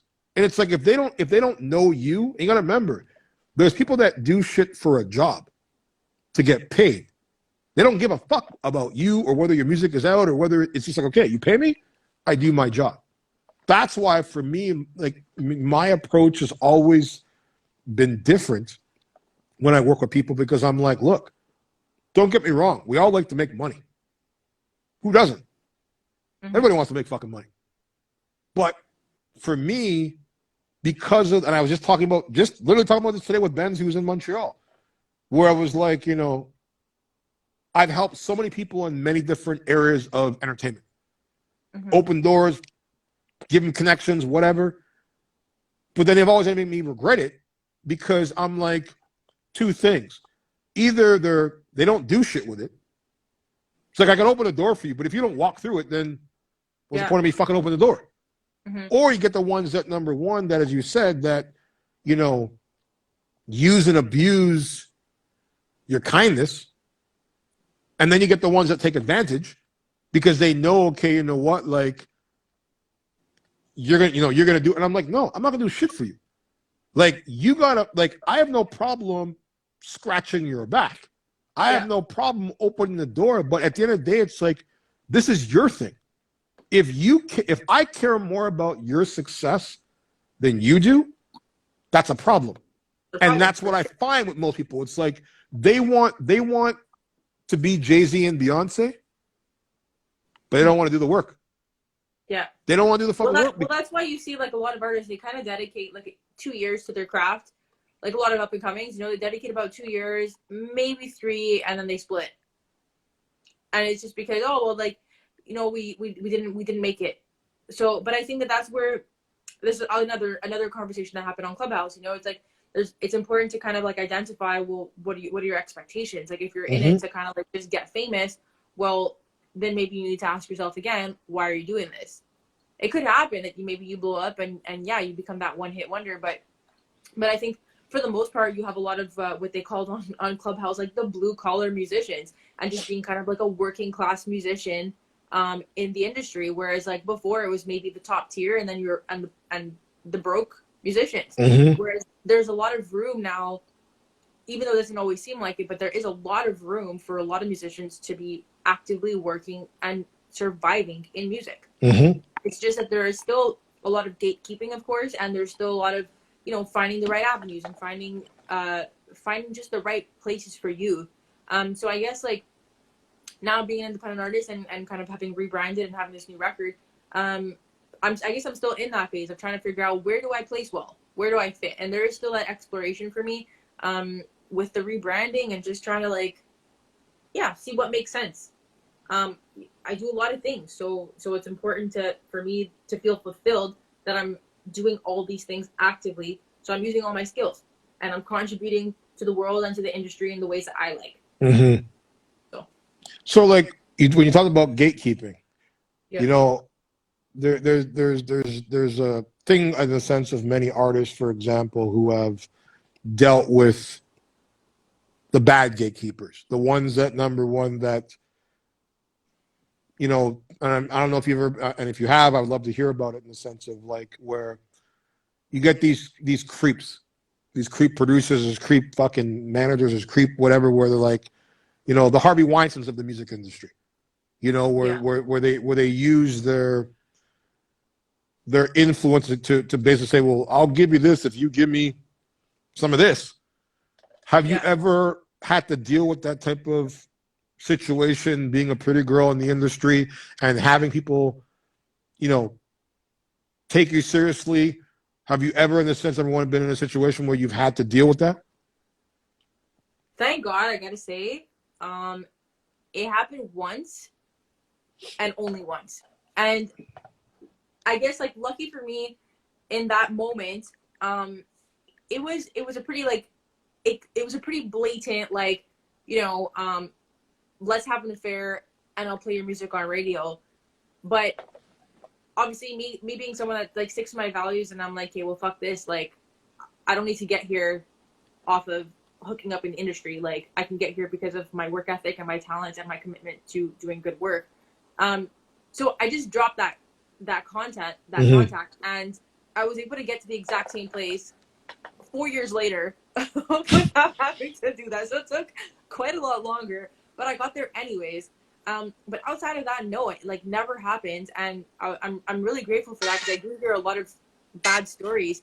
But I think that I think a lot of it also has to do not only with the shady people and these creeps, but it's also how you carry yourself. And I think a lot of it has to do as well with what you allow people to do and how you allow people to treat you. You know, like if you're serious about your work, you take yourself seriously, your craft and everything that you want to do, then, you know, a lot of these shady people are just gonna be like, ah, no, can't fuck with her. Like she's too good for this. Like she's not gonna take it. So I think you weed out a lot of the trash really quickly, just in how you carry yourself. Period. You're prepared for no bullshit. You're not gonna get bullshit. Do you like, for example, like what advice would you give for new artists who are just coming into the business with what you've learned in your experiences? What advice would you give them for any new artist trying to get into the game from Canada, especially? Yeah. So, and what to expect? I may have said this before, but I guess like my ultimate advice is, I think artists need to spend time to firstly discover themselves without external influence. Second, hold that thought, guys. If you have a question that you want to ask, please drop it in the comments below. We're going to answer them towards the end of this podcast here. So if you have a question for December or any industry related questions you want answered, please drop them below. Don't forget, Bill. Thanks for joining join us for another edition of Hot Topics Celeb TV. You're on Hot Topics Radio TV After Dark. I'm your host, DTEFLON on the MIC.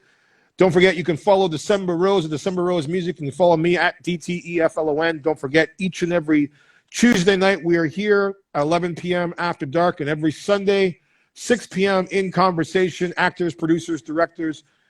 And back to you. Go on, continue. Thanks, Adil. I hope I'm pronouncing your name right. But I'm well. I hope you are too. So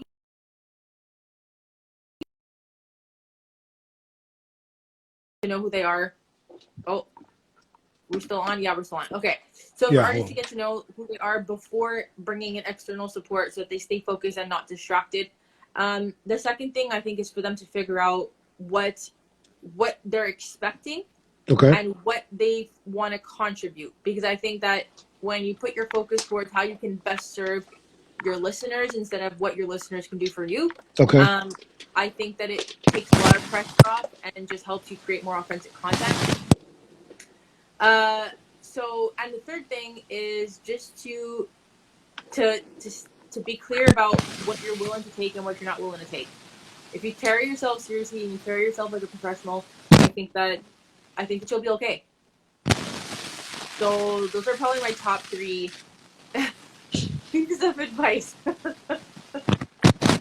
And what advice, for example, in the sense, would you give artists that are having the same difficulties per se in regards to, as you said, in the abyss of putting out music on Spotify and stuff like that, in your experience, what they should know before, say they've never created a Spotify account, they've never put on a social platform, and they're like, you know what, how do I get people to listen to my music? How do I get people bottom line? Even for you that have had success with stuff on the radio, what advice would you give them what they need to know in order to do that? And before doing that? Okay, so all right, so radio for me was something that took some time to put together because it is like quite a big undertaking for an independent artist. But I guess in the way of Spotify, like number one, and like this is not something that I've done, but something that I've seen amongst a lot of colleagues and that is very dangerous, is not to get yourself mixed up with bots and buying your streams. That is a huge mistake and will absolutely mess up all your algorithms just right off the top.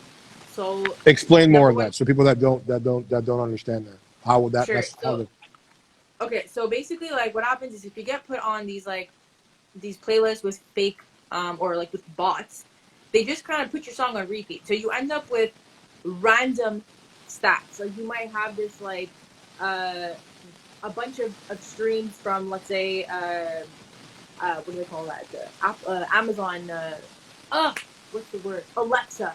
Okay. There we go. So it might say like all your streams are coming from Alexa, or all your streams are coming from like this one thing, and it might be this random age group or gender or whatever of stats that makes no sense to your target audience. What happens is when I say it messes up your algorithm is that, let's say your real audience that you're writing it for, that you're producing it for, is, I don't know, let's just say females between like 18 to 25. Okay. But somehow your listening audience is males between 45 and 65. There would be this like randomness to it that your music's not going to end up reaching that target. Okay. And it's going to put all of your recommendations of like other similar artists as artists that don't make any sense. So it just it's a bit complicated, and I'm not sure that I'm explaining it well, but messing up algorithm is just that like it picks up on things that are completely unrelated, and in long term it doesn't serve your music. Okay. So don't tamper with bots and fake streams, please. or even buying like fake followings on Instagram and Facebook and YouTube. You know, like those are things too to consider. So I think if you're looking to boost your numbers, I'd much more encourage putting money into ads than to fake your numbers. At the end of the day, it's still noticeable, and any professional is still going to be able to see that it's fake. And imagine it's just kind of like, at least maybe for myself, I find that would be really tragic that you have, you know, these great numbers on social media, and then you can't sell concert tickets or you can't sell merch. You know, like that's embarrassing. And I don't know, like I would feel like such a fraud going to sleep at night and being like, hey man, I'm going to sleep with like 100,000 followers on my Instagram, but I can't sell one T-shirt. But this is the thing. I 100% agree with you, because I mean I had this this artist a couple of years ago who was, you know, wasn't relatively known, but we had our big charity events that I told you about. And, you know, he was like, well, hi, you know, I want you every year is like, can you get me on? I want to get on. I want to open for these big artists. And I was like, listen, like, I can put you on, but I'm like, can you sell any tickets? Like, and I gave him like, I was like, yo, sell 10 tickets, 10, just fucking 10. We're not talking about 10,000. I'm like, I'm gonna give you 10 tickets, and if you can sell the 10 tickets, I'll put you on. I'll give you a fucking opener. He turns to me, he's like, I'm an artist, D. I'm an artist. I don't sell tickets. I'm like, okay, hold up a second. You're a fucking artist, and you can't fucking, like, if you can't even get one of your friends to fucking show up to a fucking show, how the fuck are you calling yourself an artist? And he's like, dude, well, I'm that's for salespeople. I just make music. And I said, dude, if you can't sell one person to come see you, 10 people to come see you, how do you expect to sell music in general on the radio? And he's just like, you know, and to me, I thought it was like, you know, like, again, it's like people don't seem to understand. It's like the music industry is a business. It's a business. Yeah. And at the end of the day, it's like, to me, and this is what I was going back before I was saying to you about like using your own platform to sell your merch, your music, because if you're, and this is why when you were saying before, like trying to figure out how to get them to, you know, go from one stream to another, and I'm like, look, when you're, and it goes back to what I was saying earlier, when you are a good looking person like yourself, attractive, looks like a model, before you even open your mouth, before you even spit a note, if I am scrolling across social media and I happen to come across December Rose, and I have no I mean, because literally, as I told you, like, I stumbled onto you, but I stumbled first on the name. Like, fucking names herself December Rose. Like, what kind of name is this? It was just like different. And then I was like, okay, she's hot. But then it was like, okay, I see artists, and it's just like, for example, I can't tell you. All right, bye, Dill. Thanks for joining us. The amount of people, number one, that post, for example, you have models on Instagram. I'm a model. You have artists that are on Instagram. I'm an artist. And then when they reach out and they're like, and I'm like, hey, do you have this? Do you have that? Do you have this? They're like, no. And I'm like, well, then how the fuck are you any of those things when you have nothing to show for it? Like, you have nothing in the sense of your credentials to show that you've done anything. So for me, it's like, if I'm coming across somebody like yourself, the first thing I'm seeing is just you visually. It wasn't until I clicked on Apple Tree on your video that you had posted, and I happened to pop on your page. It was like, I guess you were deep in the promotion of that. And I was like, and for me, it wasn't even about the song at first that drew me in. It was the visual, like the whole school vibe, and it gave me like 1990, 2004 Britney Spears vibes, and that's what it brought me. And I was like, okay. And then when the chorus kicked in and your voice, and I was like, I mean, literally what I just said, like and again, like, your whole presentation does not fit your sound.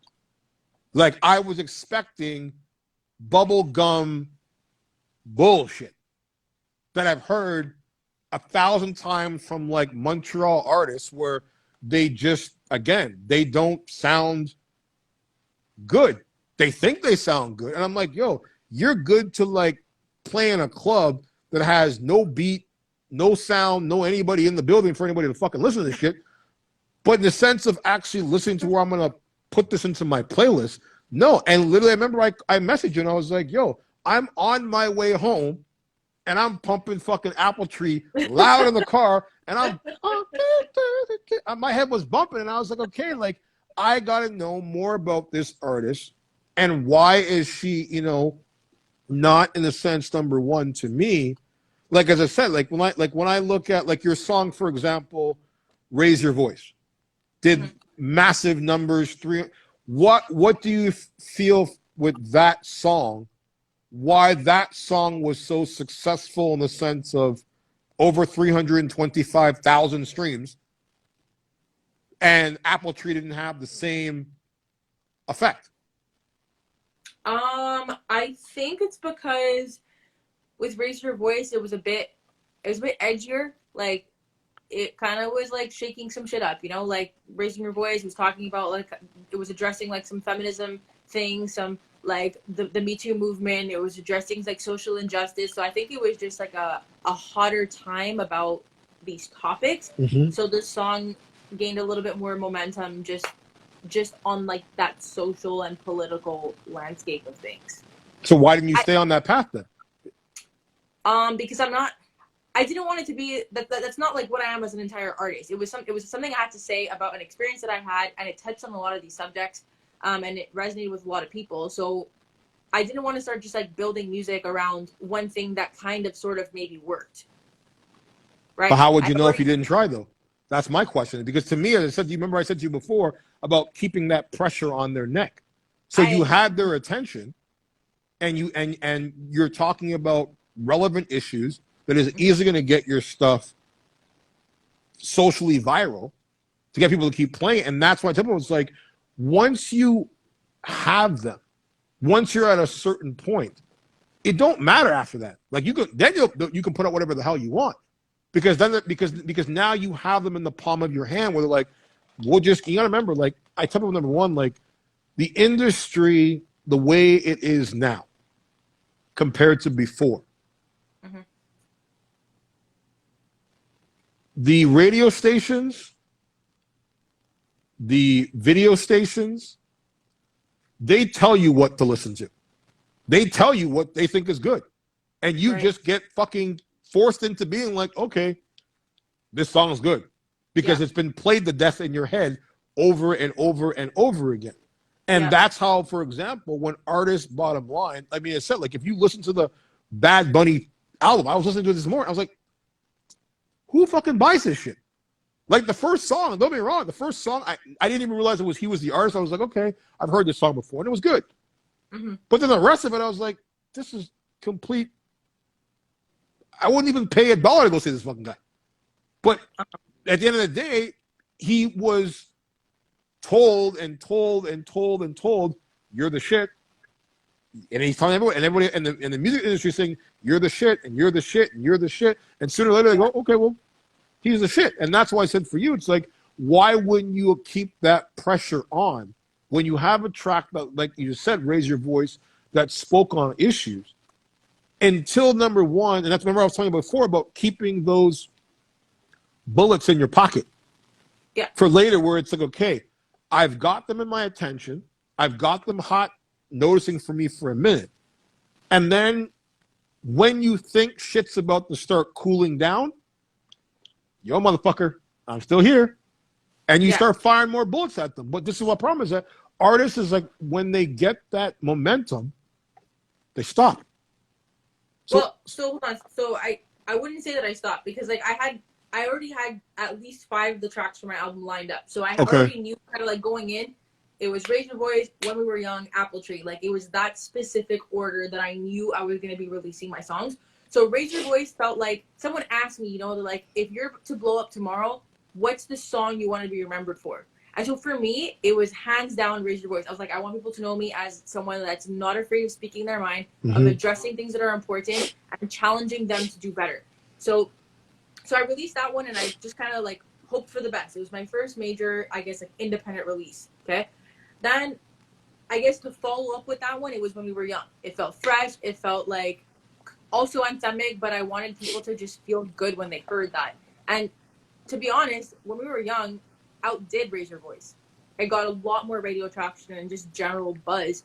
And then I dropped Apple Tree. Now, why Apple Tree didn't rank the same, I'm not sure. I guess like we could pick apart a lot of things about it, but I really don't know how to answer that. So those were what I felt were my main 3 singles off the album. And now that's why the album is due and gonna come out soon. And the whole album, I think, is just it's just like one big unraveling of the story. It feels like it took a whole life to write what's on there. Okay.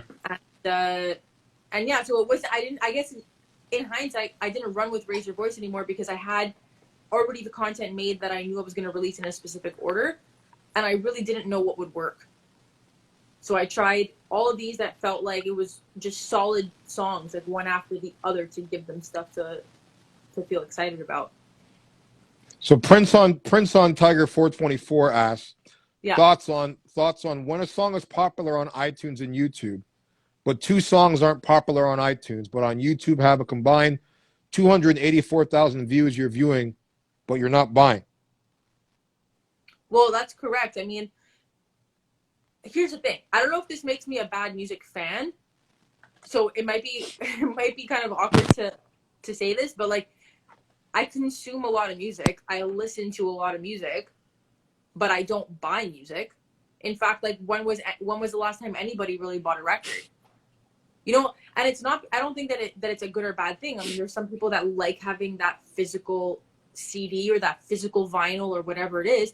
I've never been one of those people. So maybe I'm not the ideal fan that a lot of people would want. But I listen to it.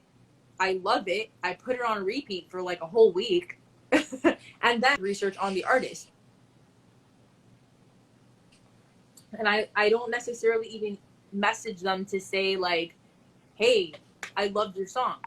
I appreciate them. I share it with friends and like just, hey, I discovered this artist. But I don't invest so much in going so far as to like engage with the artist and on and on and on. Oh, you're referring to Circus and When We Were Young.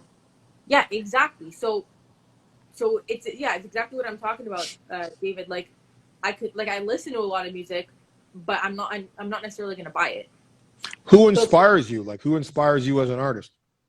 Like for you? For sure, especially when I started out, it was Adele.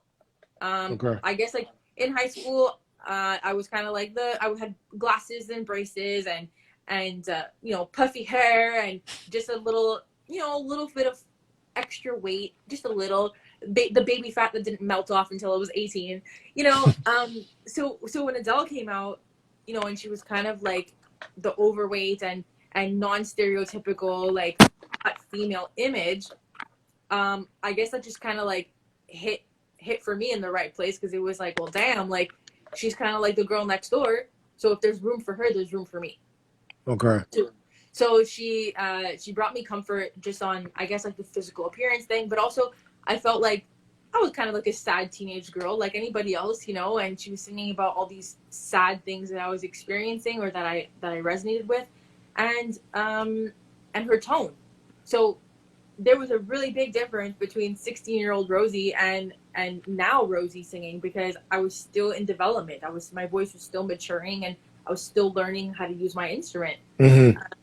And I think that she just kind of gave me the confirmation that if there was room for her, there was room for someone like me.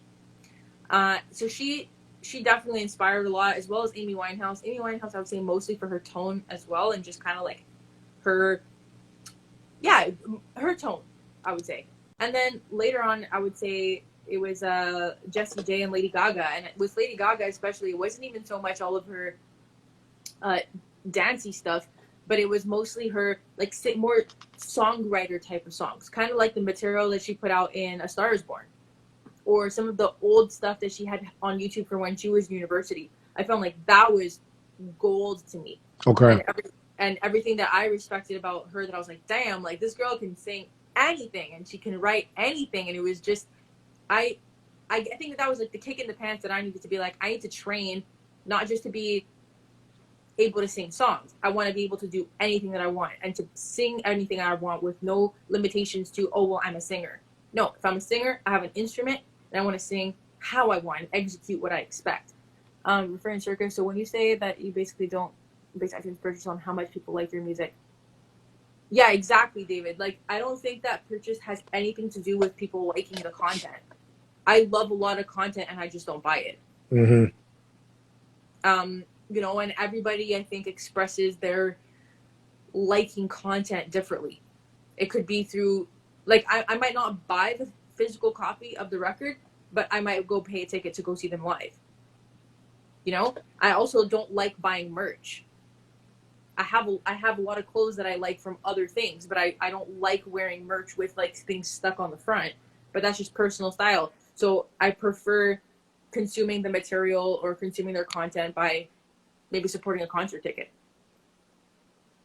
Do you like, for example, like when you talked about like, you know, got you into vocal training, do you feel that artists, even when they start doing it, even on a professional level, should always continue to keep taking vocal classes? Because I know some artists, for example, it's like they just feel like I know some artists have never taken vocal classes in their life, and they think they can fucking sing, and some of them can, but like for you, like do you, like I know you teach as a vocal coach, but do you ever work with other vocal coaches for yourself? Yeah. So I guess like in the past year, I maybe haven't been as active doing that because I've been teaching a lot more online and coaching a lot more artists. So I haven't really like found the time to incorporate that. But I always like keep some coach available, and I just do kind of like spot checks. I'll drop in with like my old coach from college and be like, hey, you know, just checking in that I'm still doing things right and I haven't started developing bad habits through the coaching. Or I'll check in with other coaches to teach me other things that, you know, every coach has their own perspective and their own approach. And I don't think that, there's some coaches that are flat out just bad and teach terrible technique, but there's other coaches that they teach a lot of great things, and not everyone comes from the same school of thought. So I like having different perspectives and just challenging new ways of doing things. Do you for you, between the three, where do you find your passion more? Writing music, performing music, or teaching? Thanks, David. All right, good night. Sorry, what were you saying? What was the question? For you, where do you find your passion more?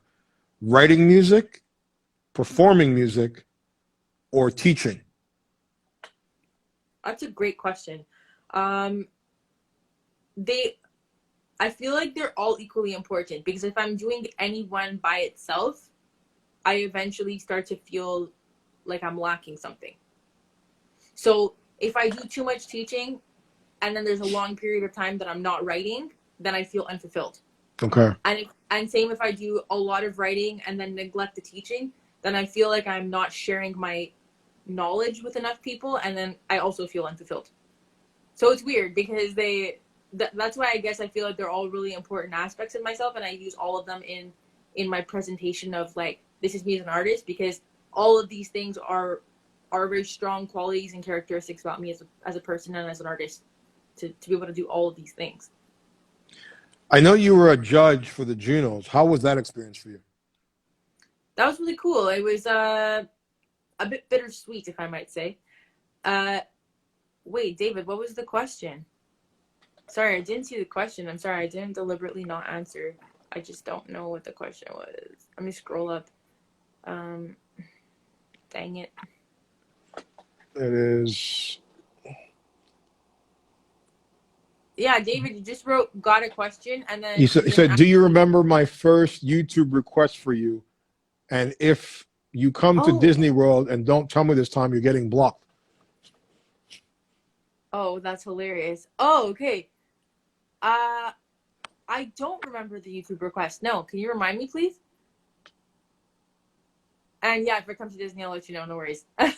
Okay, also just a heads up, if my phone dies or if like this chat spontaneously ends, it's because my phone died. No problem. We got to wrap it up anyway in 5 minutes anyway. Perfect. Okay, so you were saying, oh yes, about being a judge. So it was kind of bittersweet, because it was amazing that I could be in the same room with like David Foster and Michael Bublé and these like world-class artists. And I guess like the bitter part was that you realize that there's no difference. Like, you guys are all human and you're all creatives and you're all artists. And the difference really standing between you and them is a difference in social status. Mm-hmm. So it's weird, because you realize that you're unequal, but not really. And so it's like, well, what does it take to be from where I'm standing, which is a couple of inches away from where you're standing, and what's that difference gonna take? So, oh yeah, Bonnie McGee. Good call, David. Good call. All right, good night. Yeah, and so it was awesome, because in a sense, like, I'm there and I'm voting on different content, and you realize that you're changing other artists' lives actively. And again, like, the bitter part is just that you're not there. You're not in that position to have your life change at this time, which is fine, because, like, you know, there's an expression like every loaf of bread's gonna pass in the oven, you know, like, so you know, everybody's turn has to come, and just at that point it wasn't my time. So yeah, here we are, still working on it and still chucking away at the craft. So what's next for December Rose? What do you have upcoming in the pipeline for you music-wise, and where do you see, what personal goals do you have for yourself next? Yeah, so I guess like immediately I have my album dropping in April or in the spring. It should be April 23rd. What's the name of the album? It's called Raise Your Voice. Okay. And I named it after the single, of course, just because I felt like it encompassed the message of the whole record. The whole record's about kind of like speaking on mental health and that experience and what that did, living with certain kinds of trauma and depression and all that. And then finally by the end, like, of course, like, coming out of it, and that's like addressing it and talking about it. And that's the whole aspect of the Raise Your Voice, like, really just to what's not okay. Let's talk about that. I know me and you have talked about it, because we both have gone through our own mental health situations and stuff like that. You know, how for you, in the sense, number one, like what is your opinion on that, and like what advice would you give for someone, whether you're an artist or not an artist, going through these battles that we all face? Some people, number one, do it silently. Some people do it publicly. You know, for you and in what you've gone through, you know, how have you, especially now during this lockdown, been able to fight those demons? So I guess for me, it's been a combination of things, but I guess the main one is definitely talking about it and addressing it, or acknowledging it first, allowing myself to feel how I feel. So if I need to cry, I cry about it, and it's not like embarrassing to do that. And then to talk about it with people, and even if it's to the point of being exhausted, but just to talk about it until I feel like I have some kind of peace with it. And that could be, with a therapist, or it could be with a relative or a family or someone you trust. And then just kind of giving yourself a timeline that it's like, okay, well, how long is this going to consume me? How far does this have to get before, I need to get maybe professional help, or before I can be more proactive about it? And so in my case, this is where my naturopath studies came in, and I wanted to be proactive about, I know I'm susceptible to depression and to anxiety. So what can I do to avoid those deep dips? Maybe I'm going to always have the little ones, and that's okay, and those are manageable. But to prevent some deep state of depression, that's where, I can increase my vitamin intake, and maybe eat better, and take more time to do workouts, and to put more good stuff back in myself. I think those are the best ways to kind of treat it, or to fight against it. I know people. I mean, I've had this argument and conversation with people who really don't understand what it's like to battle anxiety and depression, where they say,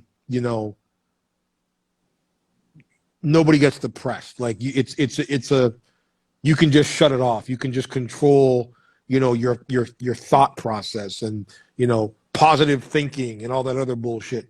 What's your opinion on that? If someone says to you, like, December, just, brush it off. It's not that big of a deal. When you're fucking fighting for your life, literally inside, how do you respond to that? I usually just get really quiet, and then I just leave the conversation. Because it's like you can't talk sense into somebody stupid. 100%. I kind of feel bad for them, because it's like you're talking to a wall. It's just like flat out stupidity, and it's like an ignorant statement, and there's no way to fight someone that's that ignorant and willing to stay ignorant. So at that point, it's just like, okay, thanks, bye. Oh my God. I'm wasting my time. Mm-hmm. So I mean, for you, like, with your anxiety, where do you, when you have your anxiety attacks, but B, what would you say for you has been your biggest trigger and having to try to overcome? Do you feel that it's been the pressure as an artist that brings on your anxiety, in the sense of, like, am I good enough? Am I doing this? Am I doing the, am I ever going to make that fucking impact? I mean, everyone, as I said, everyone has different reasons why they get into music. I mean, I know when I got into it, I was sort of thrown into it. As a performer, as a musician, all those years, it was like, my brother did it, my sister was one, and then it came to my turn, I was like, guess I'm fucking doing it. Because my parents sort of just threw me into this shit. And then once I, like, got into it, I was like, yo, I enjoy this. But for me, it was more of like an escape.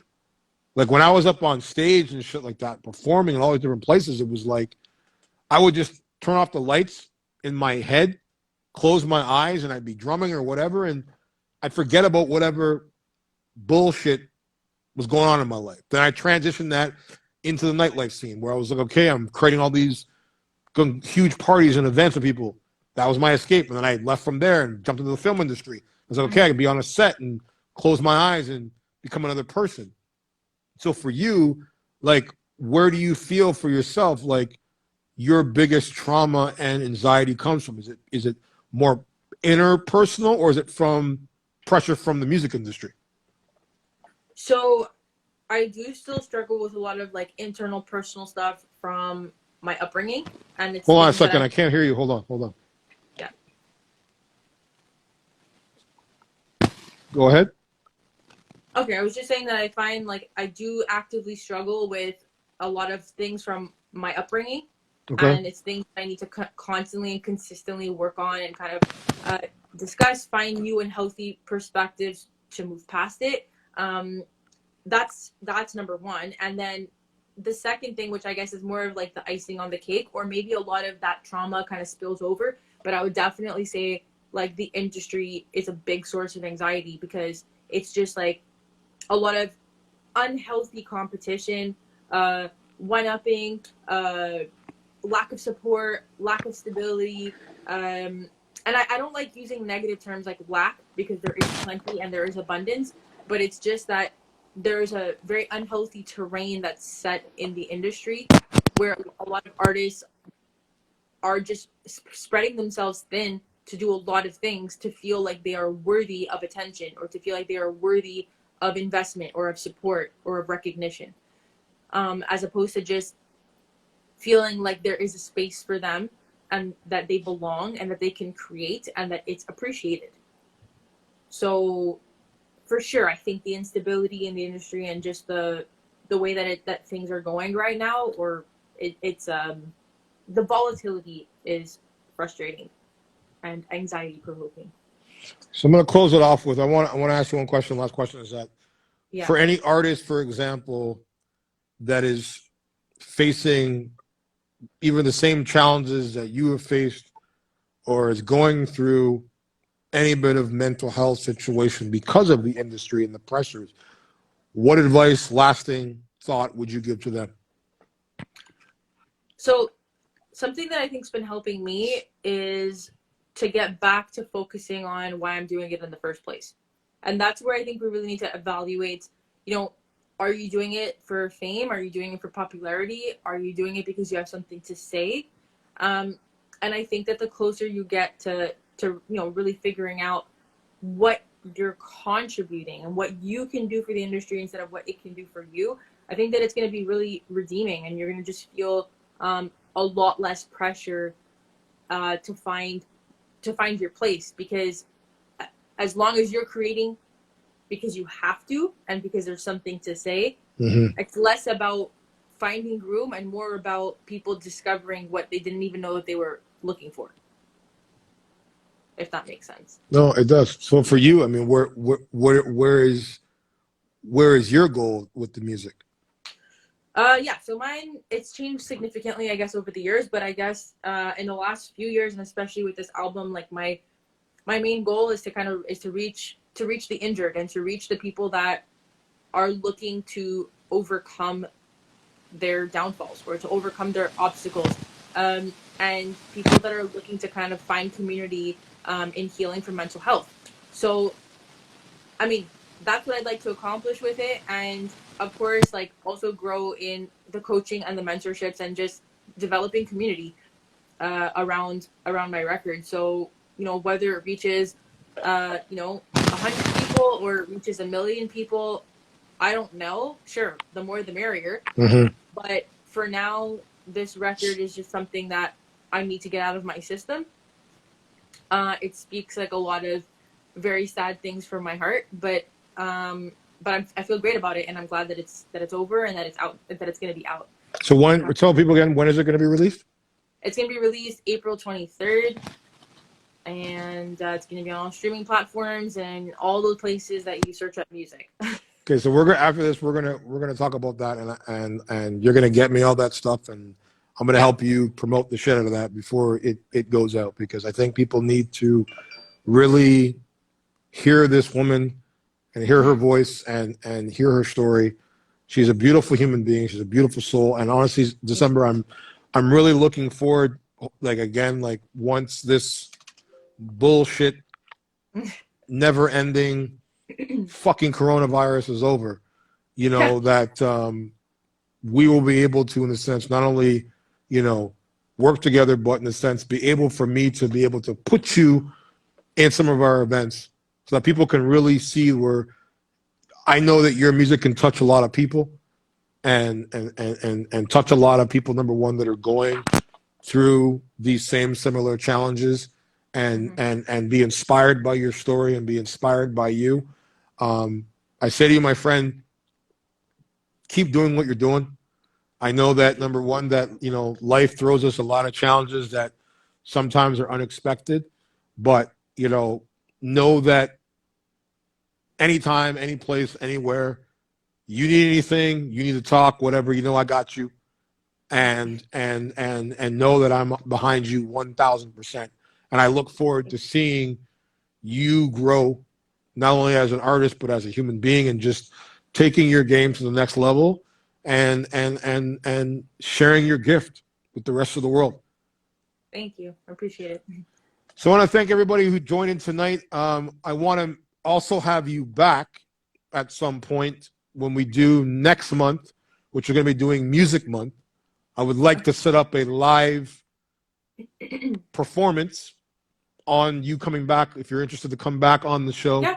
And let people, number one, so I can literally let people see and hear and get the full December Rose experience that I know that they're all going to fall in love with, and they're going to fall in love with that beautiful smile and get to know you and stuff like that. So for tonight, guys, if you just tuning in, where can people find you? December Rose are the ones who are just new to knowing where they can find you. Where can they find you at?